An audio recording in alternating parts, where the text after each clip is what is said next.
En la Segunda Guerra Mundial, el día D, que era el día de la intervención decisiva de las fuerzas aliadas en Europa en el año 1944, recuerdo que todas estas naciones aliadas invadieron la costa de Normandía con el fin de liberar al noroeste de Europa de la opresión nazi.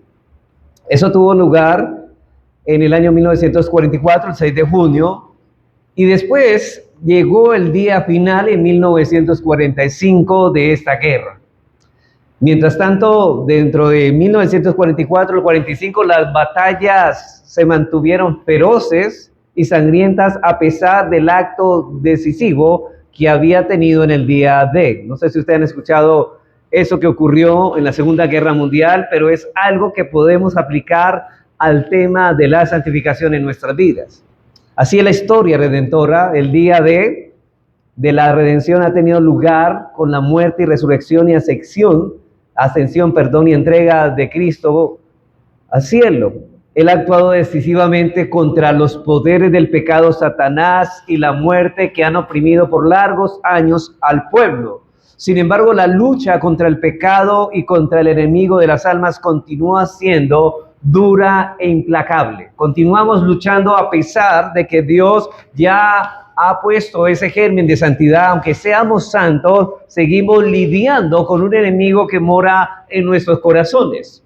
Esta lucha es real y dolorosa, pero tiene lugar dentro del contexto diferente al de cualquier lucha contra el pecado que marcó la antigua vida en Adán, de la cual el Espíritu estaba ausente. Ahora nos involucramos en el conflicto, hermanos, con el pecado desde la perspectiva de prisioneros liberados. Y todos, hermanos, estábamos en un bando enemigo, en el reino de las tinieblas, y Dios por su gracia nos ha trasladado al reino de las tinieblas a su luz. Somos prisioneros cautivos y ahora hemos cambiado de capitán. La victoria definitiva sobre el dominio del pecado es una realidad presente, ya que vivimos en el Espíritu, y la victoria final también está asegurada. Pero todavía hay sangre corriendo. Y toda la armadura de Dios debe ser usada, como dice Pablo en Efesios 6, del 10 al 18. Todavía, hermanos, debemos vestirnos de las armas de la luz, porque nuestra batalla de la fe estamos todavía en ella mientras estemos a este lado de la gloria. El día final, es decir, el día BE, aún está por venir, que es el día de la glorificación. El comienzo de la santificación es la santificación definitiva. Esto corresponde al día D, pero también hay un aumento gradual en lo que se llama la santificación progresiva, hasta que la santificación final y la glorificación ocurran en el último día, el día BE, como hablábamos de la segunda, comparándolo con la Segunda Guerra Mundial. Es decir, hermanos, ya nosotros no estamos bajo el dominio reinante del pecado, pero el pecado todavía mora en nosotros. Por lo tanto, debemos seguir luchando, debemos seguir combatiendo contra todas aquellas cosas que se levantan contra lo que Dios ha establecido. Y esa lucha, hermanos, mientras estemos a este lado de la eternidad, continuará. En el momento en que Dios nos llama eficazmente a la comunión con su Hijo, su Espíritu Santo nos regenera de manera que podamos responder, hermanos, a ese llamado. Al responder con fe a ese llamado, somos unidos vitalmente a Cristo. Entonces, en virtud de esa unión con Él, somos libertados de la esclavitud del pecado y del dominio reinante que éste ejercía sobre nosotros. Pero a la vez, es implantado, hermanos, en nosotros, en nuestras vidas, un principio de santidad que nos mueve y nos capacita para obedecer a Dios. Eso es lo que llamamos, Dios pone en nosotros el querer como el hacer. El querer ser santos y el poder usar los medios de gracia en el poder de Dios para hacerlo, para ser santos. Sin embargo, eso no significa que ya no tengamos que lidiar contra el pecado. Así como en la Segunda Guerra Mundial, después del día D, la intervención decisiva de las fuerzas invasoras aliadas, las batallas se mantuvieron feroces y sangrientas, pese a que el ejército nazi había sido vencido. De ese mismo modo, el pecado que ya ha sido destronado continúa causando problemas en los creyentes. Ese es el punto, porque usted muchas veces cuando quiere orar, a veces algo se opone dentro de usted que no lo deja orar. O que usted quiere congregarse y hay algo dentro de usted que se opone y es el pecado que mora en nosotros. Como decía Pablo, lo que quiero hacer no lo hago, hago lo que no quiero hacer. O sea que ya no somos esclavos del pecado, hermanos, pero el pecado mora en nosotros. El pecado mora en nosotros. Como ya hemos explicado antes, que la santificación se manifiesta en tres aspectos. En primer lugar, la santificación inicial o definitiva, y es la que ocurre una vez por todas y ocurre de manera inicial e inmediata en el momento de nuestra conversión.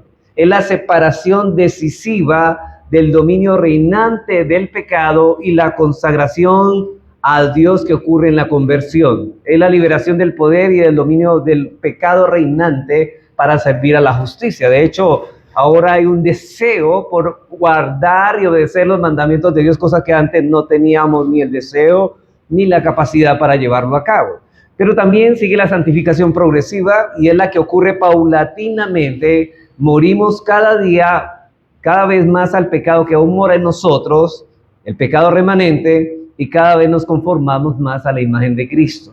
Esta santificación progresiva es el proceso que se prolonga desde nuestra conversión hasta que seamos transformados de gloria en gloria hasta que Cristo regrese por segunda vez. Y la santificación final o la glorificación es aquella que alcanzaremos en el día final cuando nuestros cuerpos sean glorificados, siendo erradicado el pecado completamente de nuestras vidas, y así ya no tendremos que lidiar nunca más con el pecado. Así que a partir de hoy, hermanos, vamos a estudiar, ya estudiamos la santificación definitiva o inicial, hoy vamos a empezar a estudiar la santificación progresiva. Y vamos a utilizar prácticamente puntos similares de la que usamos, o de los mismos puntos que usamos para la santificación inicial o definitiva. Lo primero que vamos a mirar de la santificación progresiva es su fundamento escritural. Su fundamento escritural. Luego hablaremos de sus razones. Vamos a hablar de por qué la santificación es un proceso, es un progreso. Vamos a ver cuáles son las razones para que sea así. Y en tercer lugar vamos a mirar su propósito. ¿Cuál es la meta? ¿Cuál es el objetivo de esta santificación progresiva? ¿A dónde quiere llevarnos esta santificación? Así que veamos en primer lugar su fundamento escritural. Su fundamento escritural. Hermanos, es necesario primero demostrar que esta enseñanza acerca de la santificación progresiva es fundamentada en la Escritura. Eso no es un invento de un teólogo, esto es una enseñanza bíblica. Demostraremos que la doctrina de la santificación progresiva es un elemento inseparable de nuestra salvación. Y para eso veremos algunos pasajes o textos del Nuevo Testamento que a su vez instruyen y destruyen más bien la falacia de cualquier forma de perfeccionismo en el cristiano. Porque de hecho en Pitalito tenemos doctrinas e iglesias que enseñan el perfeccionismo, que los cristianos ya no pecan. Ahora bien, y es decir, hermanos, de aquellas personas que enseñan que por el hecho de ser cristianos ya no tenemos que lidiar más con el pecado. Que el cristiano no peca, sino que comete fallas. No, el cristiano sí peca y vamos a demostrar bíblicamente eso. Sin embargo, hermanos, aunque los creyentes han muerto al reino del pecado, tendrán que lidiar con él hasta el día de su muerte.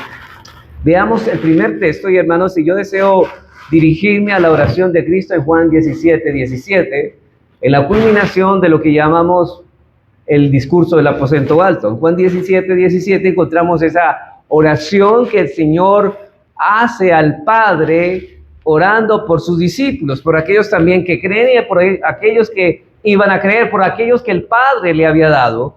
Él va a orar por ellos y ora para que sean santos como Dios es santo. Y dice ahí en Juan 17, Jesús está orando y dice, santifícalos ¿en qué? En tu verdad. Ahora, ¿está orando por la santificación definitiva e inicial que ocurre en la conversión? No. Aquí está orando por esa santificación progresiva aquellos por lo que está orando están concebidos como cristianos, ya son cristianos, ya son creyentes, ya han experimentado una separación inicial y definitiva del dominio del pecado y del mundo y una consagración a Dios. Ya están descritos en esta oración como aquellos que han guardado su palabra en el versículo 6. Ya han sido libertados del dominio del pecado. Por lo tanto, no estamos hablando de una santificación inicial o definitiva, sino de una santificación progresiva. El Señor ora es para que ellos sigan siendo ¿qué? Santificados, para que sigan luchando con el pecado, para que sigan conformándose más a su imagen. Aquellos que han creído que Dios el Padre ha enviado a su Hijo, y en el versículo 8, aquellos que son odiados por el mundo. En el versículo 14, aquellos que son de este mundo, no son de este mundo. Él está describiendo a estas personas, santifícalos a ellos. Él está orando por aquellos que son vistos como convertidos y ora para que puedan ser ¿qué? Santificados. Y en cierto sentido están santificados, pero aún necesitan ser santificados cada vez más. Ese es el primer texto que podemos utilizar. El segundo es 1 Tesalonicenses 5:23.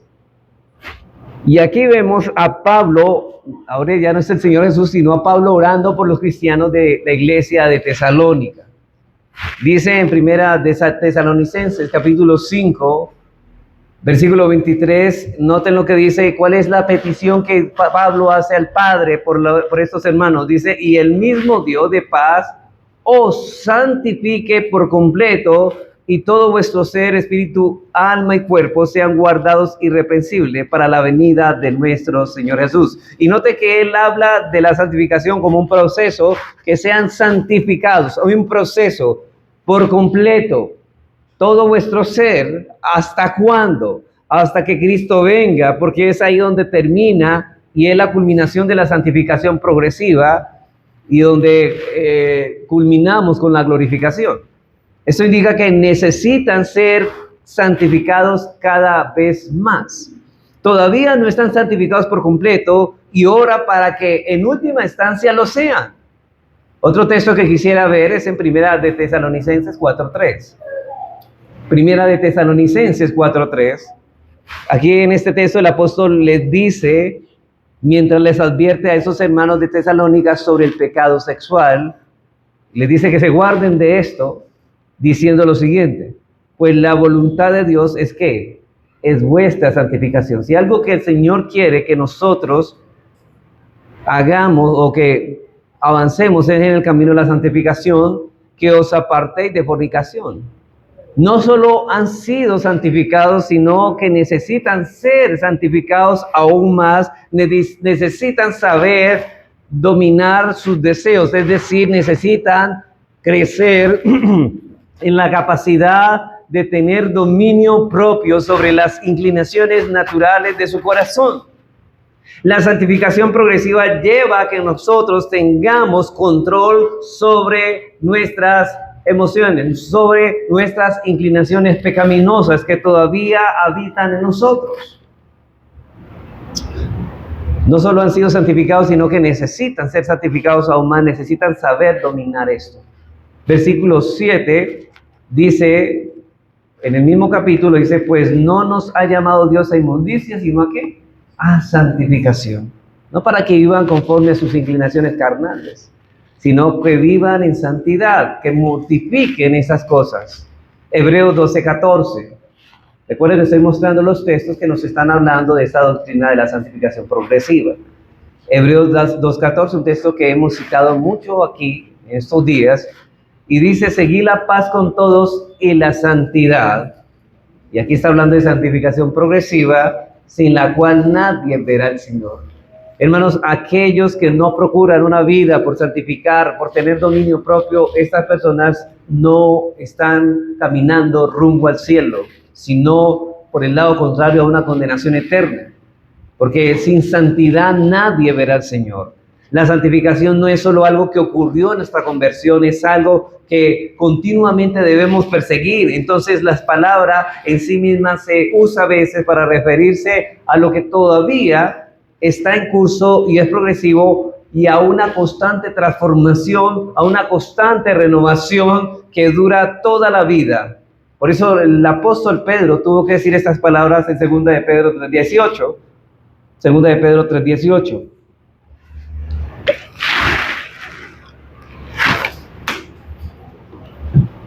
Y nos dice, antes bien, crecer en la gracia. Hay un crecimiento, hay un avance, hay una madurez.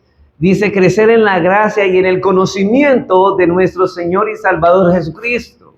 Y si se nos exhorta a crecer en la gracia es porque estamos dentro de un proceso de santificación que viene de menos a más.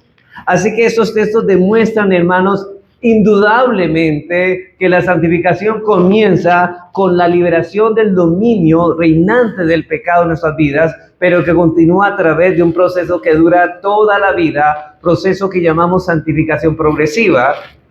Y recordamos que un proceso depende de otro. Nadie puede estar siendo santificado a menos que ya haya sido santificado, a menos que ya esté libertado del dominio o de la esclavitud del pecado. Y estamos creciendo, pero porque fuimos ya libertados del pecado. Aquellos que han sido convertidos y definitivamente santificados todavía necesitan progresivamente ser santos. En otras palabras, una persona que aún continúa esclavo del pecado, complaciendo el pecado, no buscará de ningún modo santificarse. Este individuo no irá por ningún motivo en busca de la santidad. Por eso es que no se expone a los medios de gracia. Y hermano, no estoy diciendo que los medios de gracia son en sí mismos la causa de nuestra santidad, sino que el mismo nombre lo dice, son los instrumentos que Dios hace para santificar a los creyentes. Y los creyentes van a hacer uso de esos medios de gracia porque ellos desean ser santos como su Dios es santo. Pero una persona que no tiene esos deseos está diciendo, está manifestando que la gracia de Dios no ha operado en su corazón y que todavía sigue esclavo del pecado como todos los hombres.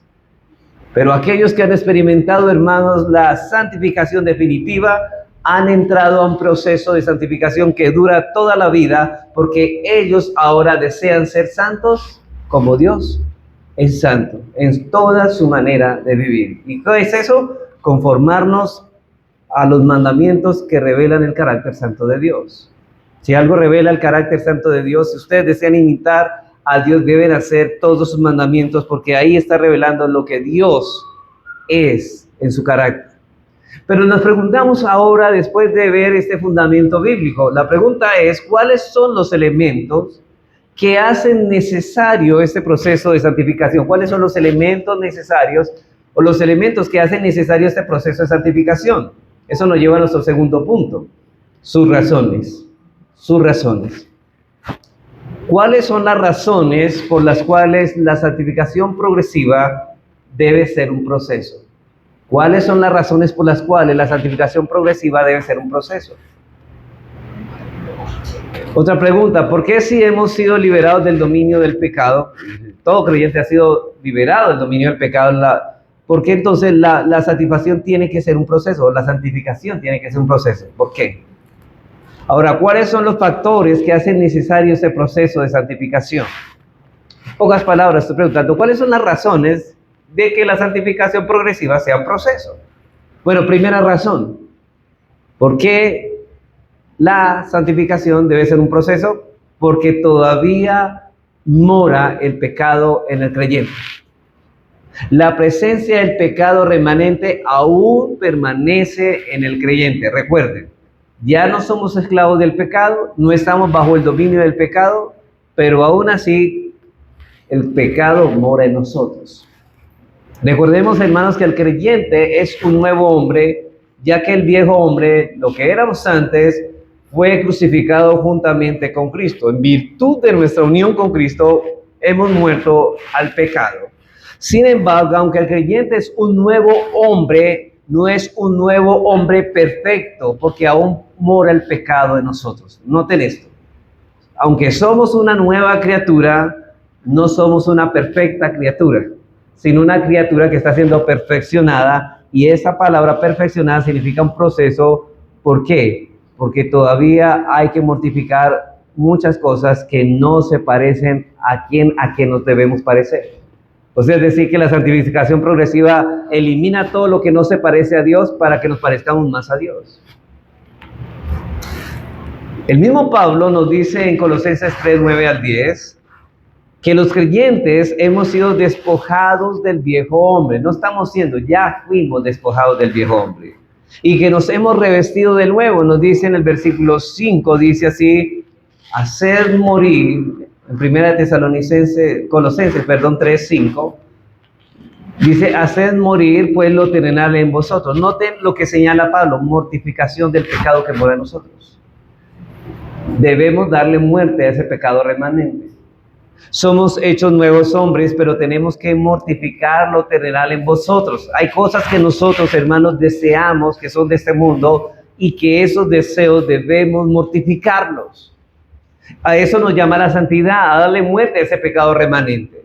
Y en Romanos 6:6, texto que la vez pasada estudiamos, dice, sabiendo esto, que nuestro viejo hombre fue crucificado juntamente con él para que el cuerpo de pecado sea destruido, a fin de que no sirvamos más al pecado, es decir, para que ya no obedezcamos el pecado. Versículo 12, no reine pues el pecado en vuestro cuerpo mortal, de modo que obedezcáis a las concupiscencias. ¿Y qué son las concupiscencias? Los deseos de la carne, los deseos que todo el mundo quiere cumplir en este mundo. Entonces, por un lado hemos muerto al pecado, por otro lado debemos mortificar el pecado. El pecado ya no reina en nosotros, no tiene dominio sobre nosotros, pero aún habita en nosotros. El teólogo escocés John Murray dice lo siguiente respecto a esto. Dice, el creyente es un hombre nuevo, una nueva creación, pero es un hombre nuevo que todavía no ha sido perfecto. El pecado mora aún en él y por lo tanto todavía comete pecado. Esa es la realidad de nuestra vida, lo que está diciendo Murray. ¿Qué cristiano no peca? Él es necesariamente objeto de una renovación progresiva y necesita ser transformado a la imagen del Señor de gloria en gloria, como Pablo nos habla en 2 Corintios 3, 14 al 16. Una cosa, hermanos, es el pecado reinante y otra muy distinta, el pecado remanente. Nosotros hemos sido librados del pecado reinante, pero no hemos sido todavía librados del pecado remanente. Todo verdadero cristiano no tiene ningún problema con el pecado reinante. Ya no tenemos ninguna relación con él, pero sí con el pecado remanente, con el pecado que mora en nosotros. Existe una gran diferencia entre el pecado que aún sobrevive y el pecado que reina. Entre tanto, hermanos, el hombre regenerado que lucha contra el pecado y el no regenerado que lo tolera. Es decir, hermanos, que el impío, ¿qué va a hacer con el pecado? ¿Va a luchar contra él? No, simplemente lo tolera y ¿sabe qué más? Se complace en el pecado. Le gusta pecar y le gusta andar en desobediencia a las cosas de Dios. Y una cosa por eso es que el pecado viva en nosotros y otra muy distinta que nosotros vivamos en el pecado. Hermanos, el creyente vive el pecado, pero el creyente ya no vive en el pecado. Una cosa es que el enemigo ocupe la capital, otra que su ejército derrotado hostigue las guarniciones del reino. Por eso el apóstol Pablo en el mismo Romanos 6:20 nos dice cuál era nuestra condición antes de ser creyentes. Él dice, porque cuando erais esclavos del pecado, erais libres acerca de aquella justicia. Ustedes no queríamos, ni deseábamos, ni teníamos la capacidad de hacer lo que Dios demanda en su ley moral. Eso ocurría antes de ser creyentes. Antes de ser creyentes éramos esclavos del pecado, obedecíamos solamente lo que el pecado nos dictaba. Versículo 22 dice Pablo, mas ahora, más, y ese más significa, pero ahora que habéis sido libertados del pecado y hechos siervos de Dios, tenéis por vuestro fruto la santificación y como fin la vida eterna. Cristo ahora es el Señor y amo de nuestras vidas. Todo aquel que está en Cristo, como tiene a Cristo como su Señor y no solo como Salvador. Y noten esto. Hermanos, ¿cuántas personas dicen tener a Cristo como Salvador, pero no lo tienen como Señor? ¿Y cómo podemos saber eso? Porque esas personas viven como quieren, pero dicen que son personas cristianas. Hermanos, mientras una persona viva su vida como quiere, conforme a sus propios deseos, está manifestando que esa persona todavía sigue en esclavitud de sus pecados, porque su amo, su Señor, es el pecado, no Cristo. Si usted dice que Cristo es su Salvador, pero no se somete a su voluntad, usted es un mentiroso, porque todo aquel que tiene a Cristo como Salvador, indefectiblemente lo va a tener como Señor y se va a someter humildemente a sus preceptos. Por eso dijo el mismo Señor Jesucristo en Lucas 2:46, ¿por qué me llamáis Señor, Señor, y no hacéis lo que yo os digo? ¿Por qué? Arthur Pym decía con mucha razón que los que no se han sometido a Cristo como Señor, pero confían en Él como Salvador, están engañados. Que Dios en su gracia los saque de su creencia ilusoria, se irán al fuego eterno con una mentira en su mano derecha. Y lo que está diciendo es que muchas personas están dispuestas, Señor, sálvame del infierno, pero no quiero vivir como tú mandas.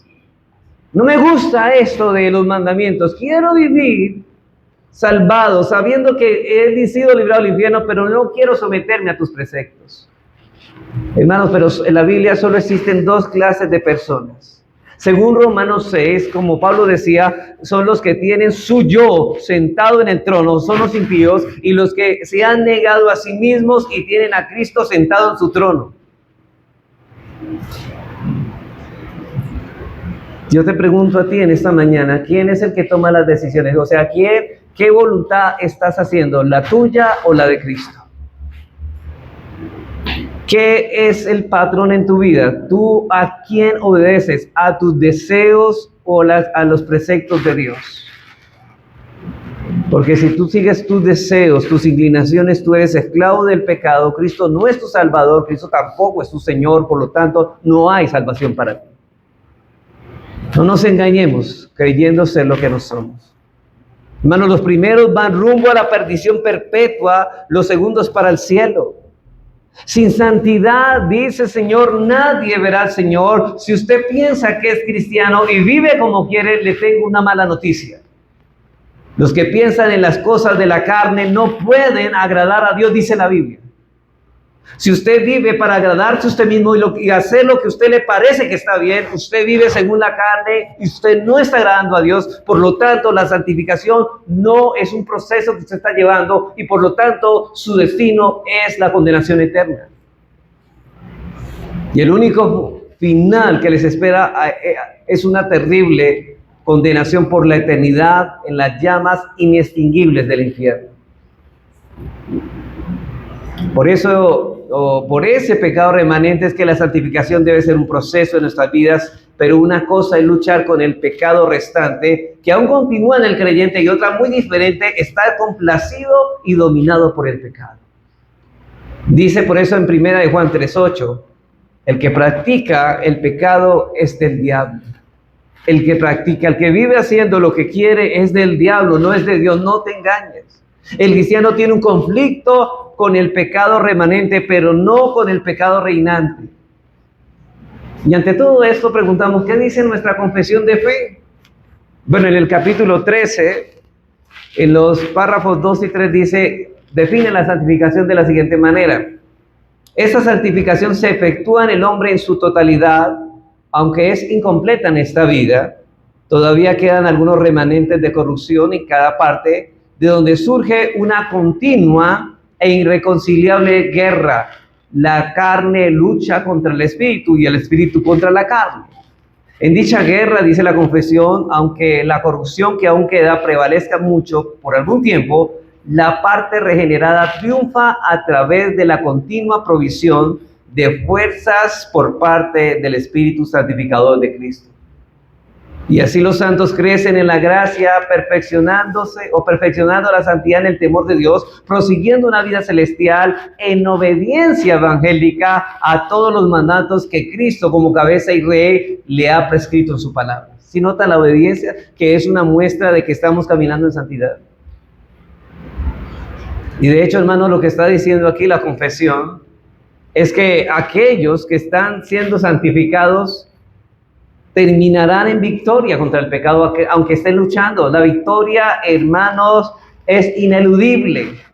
No por nosotros, sino porque el que vive en nosotros, porque mayor es el que está en nosotros que el que está en el mundo, y nosotros venceremos porque en Cristo somos más que vencedores. Ese es el punto.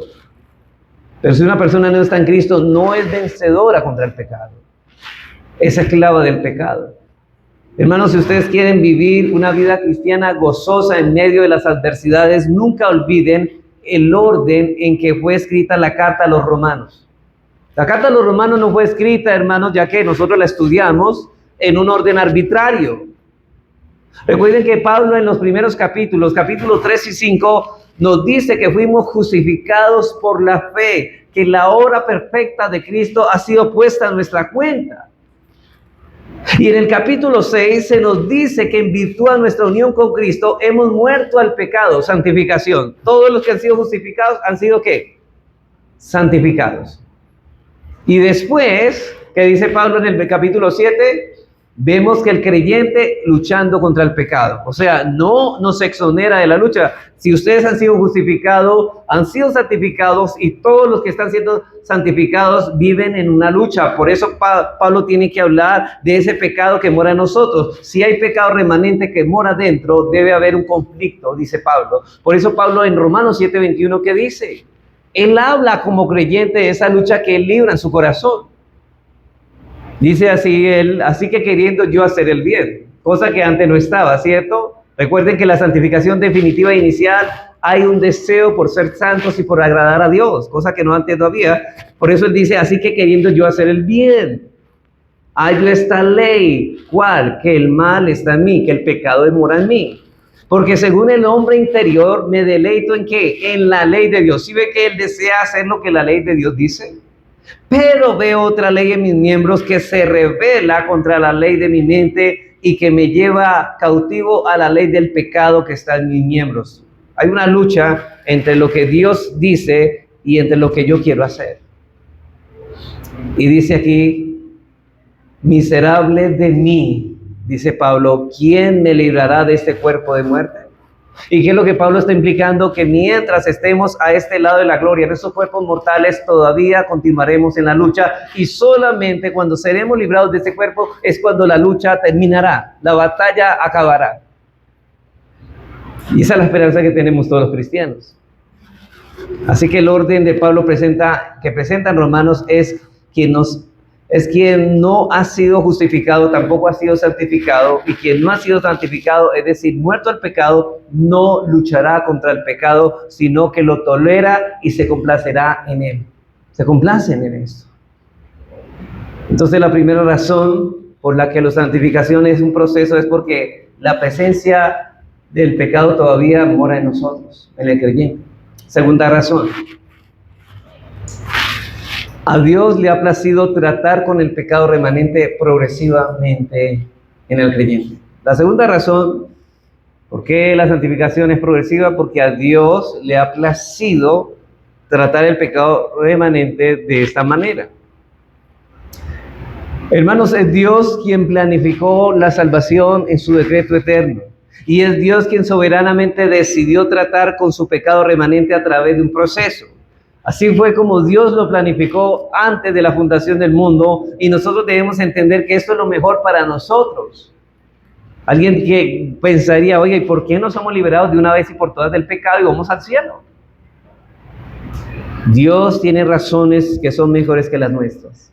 Hermanos, debemos continuar luchando contra el pecado que aún mora en nosotros, porque así a Dios le plugó o le plació.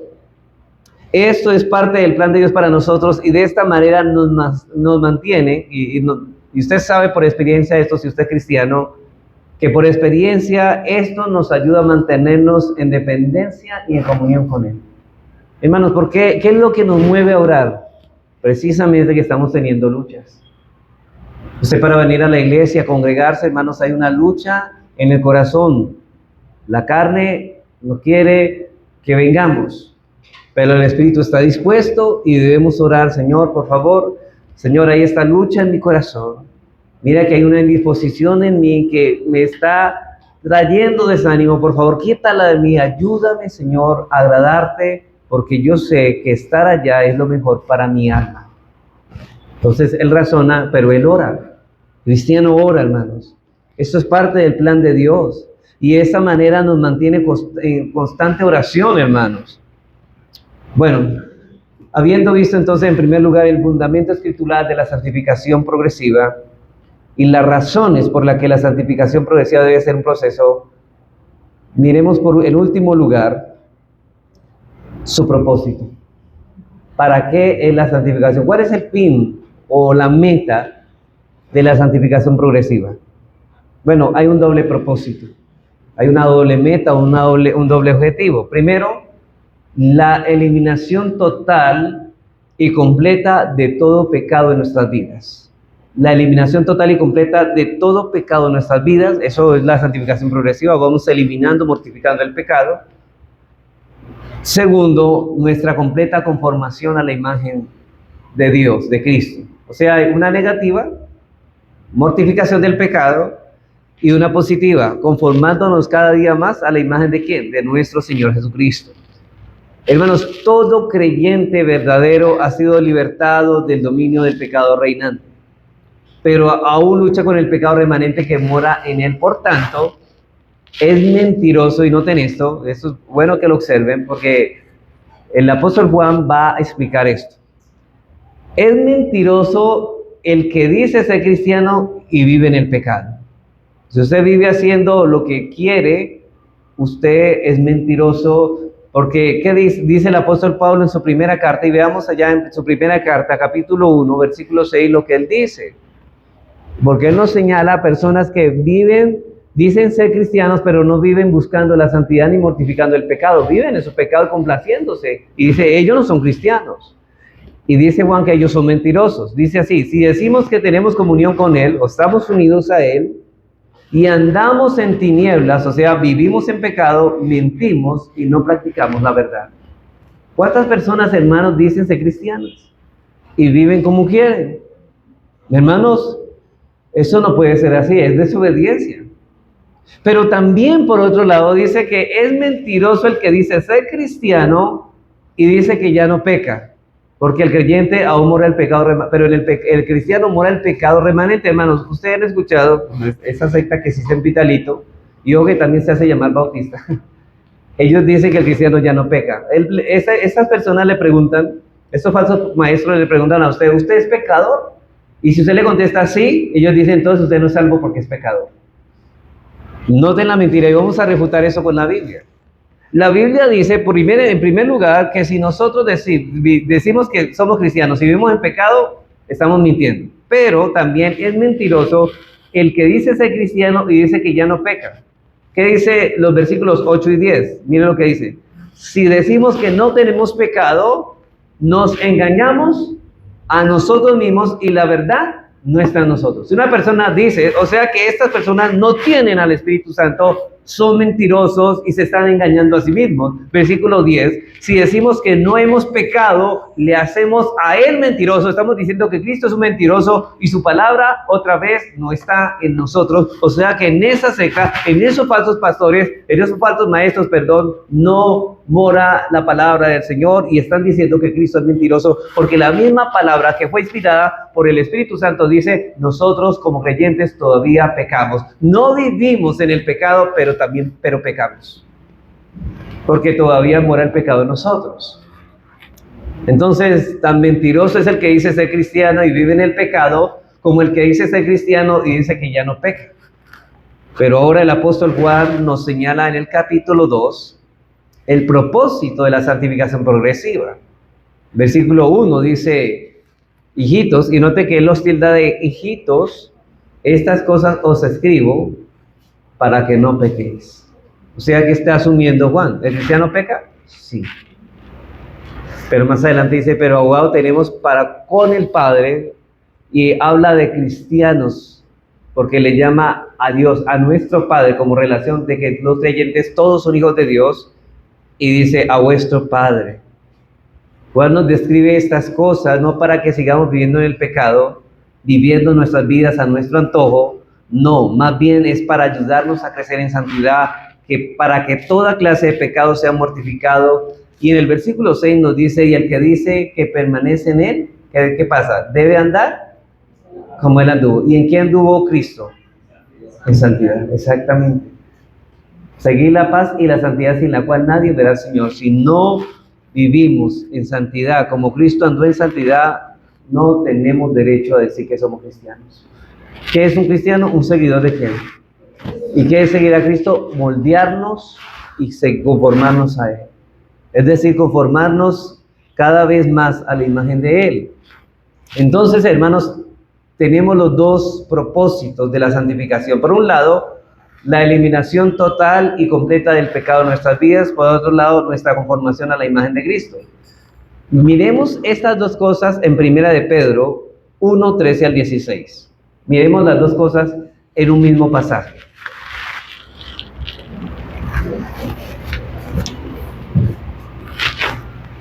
Dice el apóstol, por tanto, ceñid los lomos de vuestro entendimiento, sed sobrios, y esperad por completo en la gracia que os traerá cuando Jesucristo sea manifestado. ¿Está hablando de cuándo? De la segunda venida.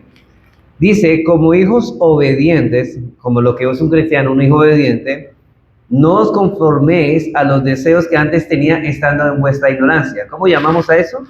Mortificación del pecado. No os conforméis a los deseos que antes tenía estando en vuestra ignorancia, sino como aquel que os llamó es santo, sed vosotros santos en toda vuestra manera de vivir. ¿Cómo se llama eso? Conformación a la imagen de Cristo. Porque escrito está, sed santos porque yo soy santos. Entonces ahí vemos la completa conformación a la imagen de Cristo. Mira que en este texto Pablo nos exhorta a mortificar el pecado y a conformarnos a ¿quién? A la imagen de Cristo como santos. Romanos 8:29. Aquí nos habla de una parte nomás, pero aquí está conectando meta de la santificación progresiva con la elección o la predestinación. Dice, porque a los que antes conoció, también los predestinó. ¿Para qué? Miren aquí la meta, el propósito. Para que fuesen hechos conforme a la imagen de sus hijos, para que Él sea el primogénito entre muchos, para que Él sea la imagen, o sea, para que seamos conformes a la imagen de su Hijo. Para eso Dios nos escogió, para eso Dios nos salvó, hermanos. Si una persona no se está conformando a la imagen de Cristo, ¿qué está diciendo? Que no está manifestando, no está evidenciando que esa persona es salva. Así que el propósito que Dios tenía al escogernos antes de que el mundo existiese era la conformación a la imagen de Cristo, de su Hijo. Ese era el propósito y ese es el propósito de nuestra santificación, la cual se cumplirá cuando el cuerpo de nuestra humillación sea transformado a la semejanza de la gloria de Cristo, del cuerpo de Cristo. Y cuando lo corruptible se vista de lo incorruptible y lo mortal se vista de inmortalidad.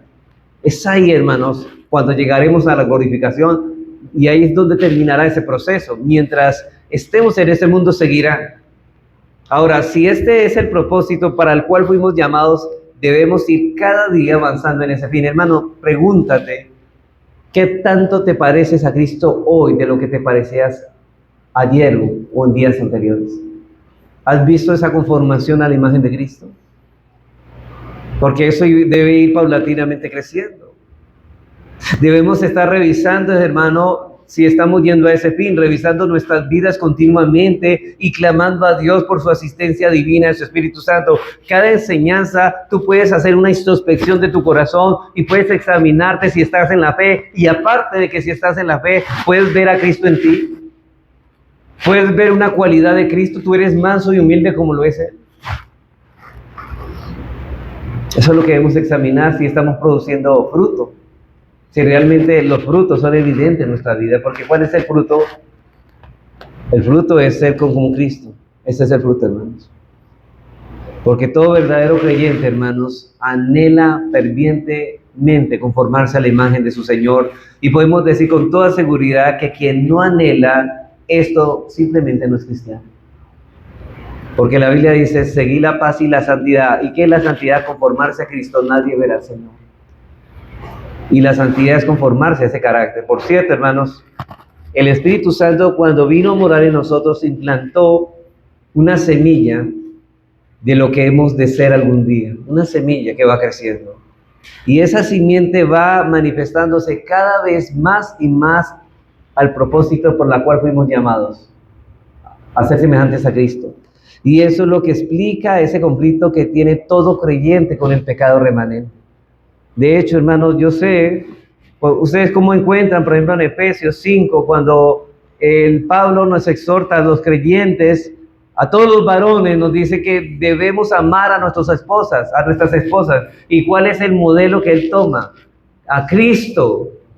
Que amen a sus esposas como Cristo amó a la iglesia y se entregó a sí mismo por ella. O sea que nosotros como esposos debemos conformarnos a la imagen de Cristo y mirar cómo Cristo amó a su iglesia, cómo amó a su esposa, y nosotros tratar de ser como Él en ese sentido. Eso es conformarnos a la imagen de Cristo, pero sabemos, hermanos, que mientras estemos a este lado de la gloria, nunca llegaremos a ser perfectamente como Cristo, aunque estemos luchando por serlo. Nunca trataremos a nuestras esposas como Cristo trata a su iglesia, pero nos estamos esforzando, y el cristiano, hay un germen que lo lleva a esforzarse por ello, porque eso es lo que produce el Espíritu Santo en nosotros, santificación, deseos de serlo. Eso es lo que explica ese conflicto que tiene todo creyente con el pecado remanente. Señor, me desagrada de que yo no estoy siendo como tú. Quisiera ser más como tú y menos como yo. Por eso Pablo dice, ya no vivo yo, sino que Cristo vive en mí. Eso es lo que estamos hablando de la conformación de Cristo. Y quisiéramos decir eso nosotros, hermanos. Por eso Juan alberga esta esperanza y dice, bueno, ¿cuál es la esperanza que tenemos de todo esto? Amados, en 1 Juan 3:3 dice, amados, ahora somos hijos de Dios, pero aún no se ha manifestado lo que hemos de ser. Sí, no nos parecemos de algo semejante, similar a Cristo, algo parecido, pero no somos perfectamente parecidos a Cristo. Y aún no se ha manifestado lo que hemos de ser. Pero sabemos que cuando Cristo se manifieste, ahora sí seremos semejantes a Él. ¿Por qué? Porque le veremos tal como Él es. Y ahora, a razón de esto, si vamos para allá, si esa es nuestra meta, todo aquel que tiene esta esperanza, ¿qué hace? ¿Se queda quieto esperando que Dios lo santifique? No, se purifica a sí mismo, así como Él es puro. Y notan que aquí estamos hablando no de que somos pasivos en nuestra santificación, sino que participamos de nuestra santificación, pero realmente nos esforzamos y nos apoyamos en el poder de Dios para hacerlo. Es Dios quien utiliza nuestro esfuerzo para santificarnos, pero nosotros somos responsables de buscar la santidad en esto. Así que la esperanza de algún día llegaremos a ser semejantes a Él es la que nos mueve, hermanos, a querer ser santos. ¿Usted por qué viene aquí a esta congregación? ¿Por qué viene a exponerse a los medios de gracia? Porque usted desea hacerlo. Y eso es lo que nos debe mover a estar aquí, hermano. Yo creo que si usted guarda el día del Señor y usted está aquí, es porque hay un deseo, una motivación que Dios ha puesto en su corazón de ser santo. Porque no podrá hacerlo sin los medios que Dios ha dispuesto, ha dispensado para que esas cosas o tales cosas ocurran. No llegó el Señor que santifícalos ¿en qué? En tu verdad, tu palabra es verdad. Dios ha utilizado la predicación de su palabra para que nosotros seamos santificados. Por eso Él dice, y eso es lo que nos mueve a buscar cada día, ser como nuestro Dios. Así que Dios nos ayude en esta tarde, hermanos, ya, que nos ayude a que estas cosas las consideremos con seriedad y examinemos nuestro corazón si eso está ocurriendo, hermanos. ¿Realmente estamos luchando con el pecado? ¿Realmente nos estamos conformando más a la imagen de Cristo? ¿Estamos aquí con ese propósito, con ese deseo? Porque si usted realmente lo desea, hermanos, nada podrá estorbar en la búsqueda de la santidad que usted está en su corazón, de ese deseo que Dios ha puesto en su corazón. Cristo dijo, describiendo a los verdaderos cristianos, a los conciudadanos del reino de los cielos, dice ellos tienen sed y hambre de justicia. Bienaventurados todos los que tienen hambre y sed de justicia. ¿Sabe por qué? Porque ellos serán saciados. Ellos y solamente ellos. Vamos a orar.